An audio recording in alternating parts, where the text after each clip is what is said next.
Il est étonnant d'entendre parler des démons. Pourtant, Jésus en parle explicitement et nous dit quel est leur rôle, c'est-à-dire emprisonner, se renfermer sur soi, taire la vérité, mettre le doute sur soi et sur les autres, porter querelle à autrui, endurcir son cœur et même aller jusqu'à tuer.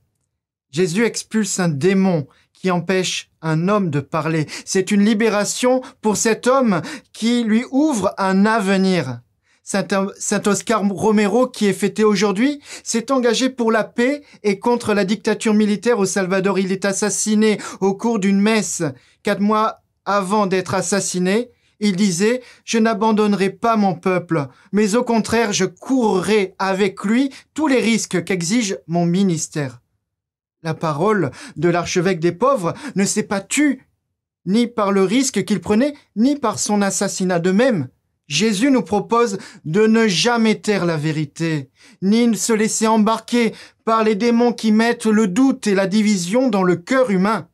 Les paroles de Jésus ouvrent toujours un avenir. C'est en se fortifiant et en méditant les paroles du Christ et en y croyant de tout notre cœur que nous pourrons fortifier notre foi.